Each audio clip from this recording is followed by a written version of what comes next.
बघा question number 86 बघा. आता क्वेश्चन नंबर 86 मध्ये त्यांनी काय केलं, डाव्या बाजूला स्पेस मिशन दिले, त्यांनी उजव्या बाजूला त्यांनी कुठल्या देशाने ते लॉन्च केलेलं आहे हे दिलं. त्या हायाबुसा 2. तर हायाबुसा 2 हे मिशन जपाननी केलेलं आहे, तर हे करेक्ट आहे की हे जपाननी केलेलं आहे. आणि हे जे मिशन आहे तर ते रेगू नावाचं जे ॲस्ट्रॉइड आहे, ठीक आहे, त्या ॲस्ट्रॉइडवरचं सॅम्पल जे आहे ते पृथ्वीवर घेऊन येण्यासाठी हे हायाबुसा मिशन जे आहे ते लॉन्च करण्यात आलेलं आहे. त्यानंतर सेकंड आहे क्लिअर स्पेस, युरोपनी लॉन्च केलेलं आहे, तर ते करेक्ट आहे की जे अर्थच्या ऑर्बिट आहे त्या ऑर्बिटमध्ये जो कचरा आहे, ठीक आहे, जे ऑर्बिटला आहे त्या ऑर्बिटला स्वच्छ करण्यासंबंधी ही युरोपियन एजन्सीनी घेतलेलं मिशन आहे. त्यानंतर होप हे रशिया. तर हे पर्याय 3 जो आहे तो चुकीचा आहे की हे होप हे रशियाचं मिशन नसून ते UAEचं आहे, ठीक आहे. हे मार्स मिशन आहे, UAEचं मार्स वरचं मिशन आहे. त्यालाच तो शब्द आहे त्यांनी अल अमल, ठीक आहे, त्याचं दुसरंच होपचं नाव काय, अल अमल. तर UAEचं हे मार्स मिशन आहे. आता हे जसं रिगू ॲस्ट्रॉइडवरचं सॅम्पल कलेक्ट करण्यासाठी जे जपानची जी स्पेस एजन्सी आहे त्या जपानच्या स्पेस एजन्सीला काय आपण म्हणतो, जाक्सा. ही जाक्सा नावाची जी स्पेस एजन्सी आहे त्या स्पेस एजन्सी, तसं नासानीही बेनू नावाचं जे ॲस्ट्रॉइड आहे त्याच्यावरचं सॅम्पल कलेक्शनसाठी एक मिशन लॉन्च केलं होतं. तर त्याचं नाव आहे ओसेरस रॅक्स, ठीक आहे. ओसेरस रॅक्स नावाचं मिशन नासाने हे केलेलं आहे. त्यामुळे याचं उत्तर जे आहे त्याचं उत्तर काय यायला पाहिजे, योग्य विधान. तर A आणि B म्हणजे पर्याय क्रमांक 3. 86चं उत्तर यायला पाहिजे पर्याय क्रमांक 3. बघा क्वेश्चन नंबर 87 बघा. ग्लोबल इनोव्हेशन इंडेक्सबाबत अचूक विधानाची निवड करा. हा निर्देशांक वर्ल्ड इकॉनॉमिक फोरमद्वारे जाहीर केला जातो. तर हा वर्ल्ड इकॉनॉमिक फोरमद्वारे नाही, तर वर्ल्ड इंटेलेक्च्युअल प्रॉपर्टी ऑर्गनायझेशन आणि प्लस कार्नेल विद्यापीठ, ठीक आहे, यांच्याद्वारे जाहीर केलं. त्यामुळे हे विधान चूक आहे. ग्लोबल इनोव्हेशन इंडेक्स 2021मध्ये भारत हा 46व्या क्रमांकावर आहे. तर 2021मध्ये हा 46वर आहे, हे करेक्ट आहे, हे करंटमधली फॅक्ट आहे.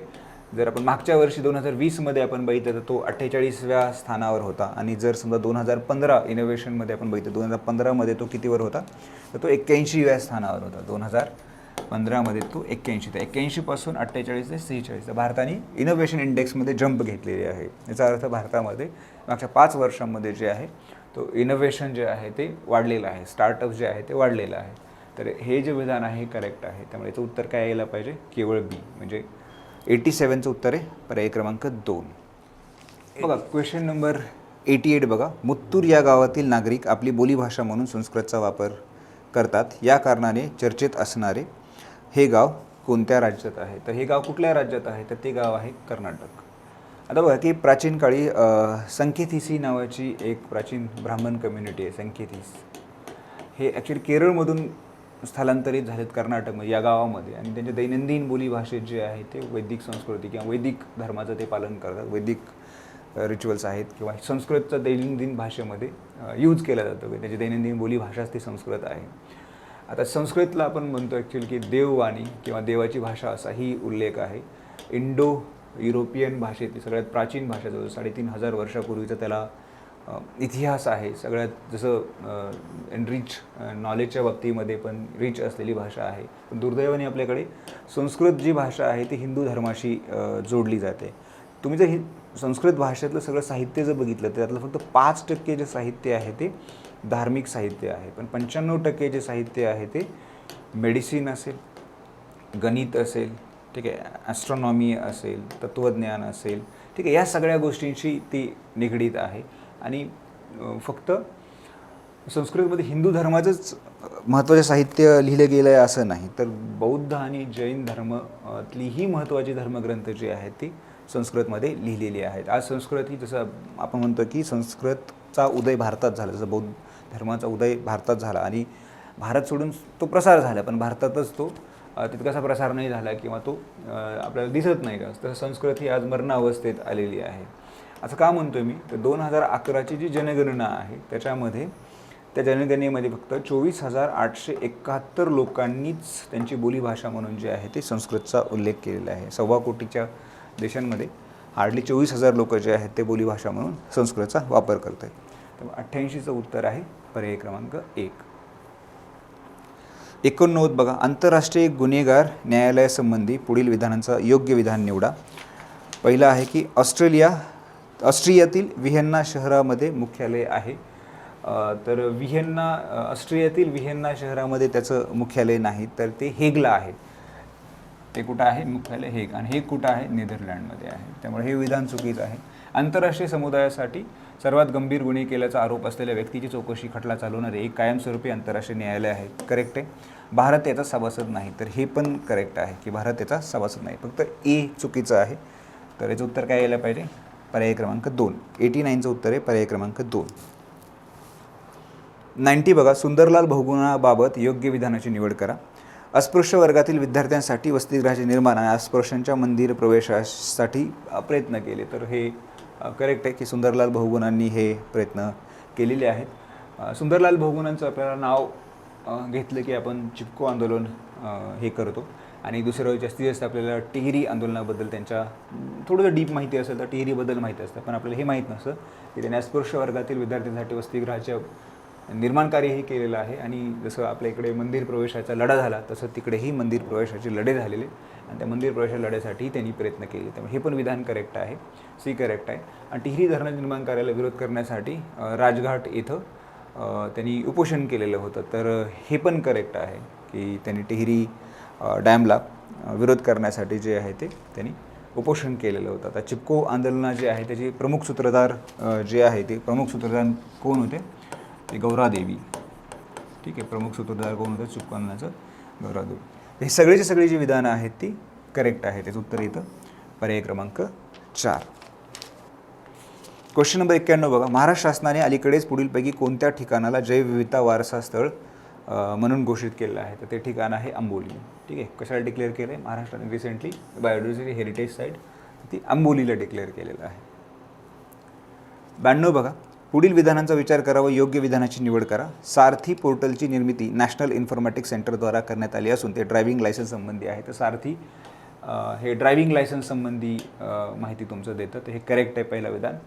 वाहन जे आहे हे पोर्टल वाहनांच्या माहिती संबंधी आहे. तर हे पण करेक्ट आहे की तुमचं वाहनाचं मॉडेल काय आहे, तुमचं चेसी नंबर काय आहे, वाहनांचे जे डिटेल्स आहेत त्या डिटेल्स तुम्हाला या वाहन पोर्टलवर मिळतात. त्यामुळे हे पण करेक्ट आहे. ही दोन्ही विधानं जी आहेत ही दोन्ही विधानं करेक्ट आहेत. 92चं उत्तर आहे पर्याय क्रमांक 3.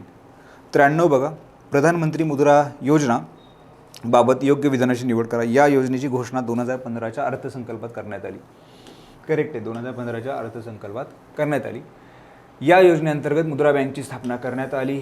तर हे पण बरोबर आहे की मुद्रा बँकची स्थापना करण्यात आलेली आहे. त्यानंतर थर्ड विधान जे आहे, थर्ड विधान काय की या योजनेतून दिलेल्या कर्जापैकी 60% पेक्षा जास्त अधिक कर्ज ही महिला उद्योजकांना देण्यात आली. तर हे पण करेक्ट आहे की हे तिन्ही विधानं जे आहेत हे करेक्ट आहेत. आता आपल्याला माहिती आहे की या योजने थ्रू जी कर्ज दिली जातात ती 3 प्रकारचे कर्ज आहेत. एक शिशु आहे, किशोर आहे आणि तिसरं आहे तरुण. ह्या 3 कॅटेगरीजमधले कर्ज आहेत. विशेषतः हे कुठल्याही मोठ्या लोकांना दिली जात नाही. जे कारागीर आहे, जे छोटे छोटे फळ विक्रेते आहेत, ठीक आहे, ज्यांची गरज खूप कमी आहे, छोटे छोटे लोन्स याच्या थ्रू दिले जातात. जे शिशु लोन्स आहेत त्या शिशु लोन्सचे लिमिट जे आहे ते 50,000 रुपयापर्यंत जे कर्ज आहे ते शिशु लोन कन्सिडर केलं जातं. 5 लाखापर्यंत जे कर्ज आहे ते किशोर लोन कन्सिडर केलं जातं आणि 10 लाखापर्यंत जे कर्ज आहे ते तरुण लोन कन्सिडर केलं जातं. ठीक आहे. तर 93चं जे उत्तर आहे हे तिन्ही विधानं करेक्ट आहेत वरील सर्व. 94 बघा, राज्यघटनेचा सरनामा पुढीलपैकी कशाचे स्वातंत्र्य संरक्षित करते? तर सरळ आपल्या सरनामा किंवा प्रिएम्बलमध्ये प्रस्तावनेमध्ये विचारांचं, ठीक आहे, अभिव्यक्तीचं, विश्वास आणि श्रद्धा आणि उपासना यांचं स्वातंत्र्य असं स्पष्ट उल्लेखच आहे. त्यामुळे पाचीच्या ज्या गोष्टी आहेत त्या राज्यघटने सरनामा आपल्याला देतं. तर त्यामुळेच उत्तर आहे वरील सर्व. 94चं उत्तर आहे पर्याय क्रमांक 4. 95 बघा, गिंडी राष्ट्रीय उद्यान बाबत योग्य पर्यायाची निवड करा. तामिळनाडूची राजधानी असलेल्या चेन्नई शहरामध्ये हे उद्यान आहे. काही एकशिंगी ही गेंड्याचे काझीरंगा राष्ट्रीय उद्यानातून येथे स्थलांतर करण्यात येणार आहे. मगर व सुसरीच्या सर्वाधिक प्रजाती या राष्ट्रीय उद्यानात आढळतात आणि अलीकडेच याची राष्ट्रीय उद्यान म्हणून घोषित करण्यात आलेलं आहे. इरावदी डॉल्फिनचे भारतातील एकमेव राष्ट्रीय उद्यान. तर हे इरावदी डॉल्फिनचं राष्ट्रीय उद्यान आपल्या इथं नाही. मगरी सुसरीसाठी पण हे नाही. एक शिंगी गेंड्याचं जे काझीरंगा आहे तर ते स्थलांतर करण्यात आलं तर हे पण नाही. तर हे कुठलं आहे तर मद्रास शहरामधलं हे उद्यान आहे गिंडी नावाचं. तर ते कशामुळे सध्या न्यूजमध्ये होतं तर ॲक्च्युली याचा फायदा जे आहे की मद्रासचं जेव्हा एअर मॉनिटरिंग चालू झालं तर त्याच्यामध्ये त्याचा फायदा त्यांना लक्षात आला आणि त्यामुळे ते न्यूजमध्ये होतं. तर हे गिंडी नॅशनल पार्क जो आहे तो मद्रास किंवा चेन्नई शहरामध्ये ठीक आहे च्या मध्याला आहे किंवा सेंट्रल चेन्नईमध्ये आहे. मिशन कर्मयोगी कशाशी संबंधित आहे? भारतीय नागरी अधिकारी समाजातील वंचित घटकांवर विशेष लक्ष देण्यासाठी. तर हे जे आहे ते भारतीय नागरी अधिकारी इंडियन सिव्हिल सर्वंट ठीक आहे मिशन कर्मयोगी शासनाने लॉन्च केलेलं आहे, ज्याच्या अंडर जी ब्युरोक्रेसी आहे, जे नोकरशाही आहे, आपण म्हणतो की लाल फिती, दफ्तर दिरंगाई ठीक आहे, कार्यक्षमतेचा अभाव, ह्या सगळ्या गोष्टींवर डील करण्यासाठी किंवा आपण म्हणतो की एखादा माणूस एखाद्या गोष्टीत एक्सपर्ट नाही तो त्याचा जर हेड असेल तर त्याकडून ते काम होणं अपेक्षितच नाही आहे किंवा त्याकडून तो काम होणारच नाही आहे. तर ह्या सगळ्या गोष्टींना त्यांचं प्रशिक्षण असेल, त्यांची निवड असेल, त्यांना वेळोवेळी हँडहोल्डिंग असेल की कुठे त्यांना मदत लागत असेल, कुणाचं समजा त्यांना ओपिनियनची आवश्यकता असेल, ह्या सगळ्या गोष्टी ज्या आहेत त्या मिशन कर्मयोगीच्या अंडर जे UPSC IAS लोक आहेत त्यांच्यासाठी ट्रेनिंगसाठी जे लोक आहेत किंवा त्यांच्या पूर्ण कार्यकाळादरम्यान त्यांच्या पूर्ण कालावधीदरम्यान ते कसे प्रोडक्टिव्ह राहतील, ते इफिशियंट राहतील ठीक आहे की जे पब्लिक सर्व्हिससाठी आपण म्हणतो ना की पब्लिक सर्वंट या नावाला ते कशी जगतील किंवा जागतील त्यासाठी तयार करण्याचं जे काम आहे ते म्हणजे मिशन कर्मयोगी जे रिसेंटली लॉन्च करण्यात आलेलं आहे. त्यामुळे याचं उत्तर आहे पर्याय क्रमांक 1. बघा क्वेश्चन नंबर 97 बघा. फिनिक्स सेटलमेंट काही दिवसापूर्वी बातम्यात होते, याबाबत अयोग्य पर्यायाची ठीक आहे त्याने विचारले काय की अयोग्य पर्यायाची निवड करायची आहे ठीक आहे. आता महात्मा गांधी 151व्या जयंतीनिमित्त दक्षिण आफ्रिकन शासनाने याला राष्ट्रीय वारसा म्हणून जाहीर केलं. हे करेक्ट आहे की दक्षिण आफ्रिका सरकारने रिसेंटली याला राष्ट्रीय वारसा म्हणून जाहीर केलं. इथूनच इंडियन ओपिनियन हे पत्रक निघत असे. ते आणखी प्रेस जे आहे तिथं आहे इंडियन ओपिनियन इथूनच यायचं. ते कधी यायचं तर 1903 सालापासून ते चालू झालेलं आहे. याचेच पुढे काही काळाने टॉल्स्टॉय फार्म असं नामकरण करण्यात आलं तर नाही ठीक आहे. तर ह्याचं टॉल्स्टॉय नाही तर हा सेपरेट आश्रमच 1910 साली ठीक आहे ट्रान्सवाल येथील जी लढाई होती डिस्क्रिमिनेशन ब्रिटिशांनी जे चालू केलेलं होतं तर त्याच्या विरोधात जे लढ्याचं केंद्र हे टॉल्स्टॉय फार्म जे आहे ते झालेलं आहे. तर ते कुठे तर ट्रान्सवालमध्ये असे नामकरण करण्यात आले. ते फिनिक्स जे आहे ते फिनिक्स महात्मा गांधींनी इमिडिएटली स्थापना केलेली होती 1904 साली. ही सेटलमेंट डर्बन शहराच्या जवळ आहे तर हे करेक्ट आहे. तर हे डर्बन शहराच्या जवळ आहे. चुकीचं काय आहे तर हे आहे, हे सेपरेट होतं आणि हे सेपरेट होतं त्यामुळे हे चुकीचं आहे. तर याचं उत्तर 97चं उत्तर यायला पाहिजे पर्याय क्रमांक 3. 98 बघा क्वेश्चन नंबर 98. टोकियो ऑलिम्पिकबाबत योग्य विधानांची निवड करा. योग्य विधानाची निवड करा. या स्पर्धेत सर्वाधिक पदके जिंकून अमेरिका प्रथम स्थानी व चीन व जपान अनुक्रमे 2ऱ्या व 3ऱ्या स्थानी आहे. तर हे विधान जे आहे हे करेक्ट आहे की अमेरिका प्रथम आहे, चीन द्वितीय आहे आणि जपान तृतीय आहे. तर अमेरिकेने जवळजवळ 113 पदकं एकूण जिंकलेली आहेत, चीननी जवळजवळ 88 आणि जपाननी जी पदकं जिंकलेली आहेत आय थिंक 57 ठीक आहे 57 जे आहेत पदकं 58 ठीक आहे 58 पदकं जी आहेत ती जिंकलेली आहेत. त्यानंतर भारताने या स्पर्धेत एकूण 7 पदके जिंकली आहेत आणि तो 48व्या नंबरला आहे. तर हो हे भारताने एकूण 7 पदकं जी आहेत ती जिंकलेली आहेत. ती 7 जे आहेत 1 गोल्ड आहे. भारताने 7 पदकं जिंकले ते 1 गोल्ड आहे, 2 सिल्वर आहे आणि 4 हे ब्रॉन्झ पदकं आहे ठीक आहे. हे व्यवस्थित करून ठेवायला पाहिजे की एक्सपेक्टेड आहे यावर्षी क्वेश्चन याच्यावर. 1 गोल्ड आहे, 2 सिल्वर आहेत आणि 4 ब्रॉन्झ आहेत. तिसरं विधान जे आहे की सर्वाधिक गोल्ड मेडल अमेरिकेने जिंकली तर सर्वाधिक सिल्वर मेडल ही चीनने जिंकलेली आहे. तर हे विधान जे आहे ते चूक आहे. गोल्ड पण अमेरिकेने जिंकलेली आहेत आणि सर्वाधिक सिल्वर मेडल पण जे आहेत ते अमेरिकेनेच जिंकलेली आहेत. अमेरिकेने जवळजवळ 39 गोल्ड आणि 41 सिल्वर मेडल जिंकलेले आहेत. 39 गोल्ड आणि जवळजवळ 41 सिल्वर मेडल जिंकलेले आहेत. बहुतेक चायनाने 32 सिल्वर मेडल चायनाने जिंकलेले आहेत. त्यामुळे हे विधान चुकीचं आहे. तर त्यामुळं 98चं उत्तर येतं ए आणि बी पर्याय क्रमांक 2. 98चं उत्तर आहे पर्याय क्रमांक 2. 99 बघा. एकूण आरोग्यावरील खर्चाच्या सध्या किती टक्के भाग नागरिकांच्या खिशातून होत आहे?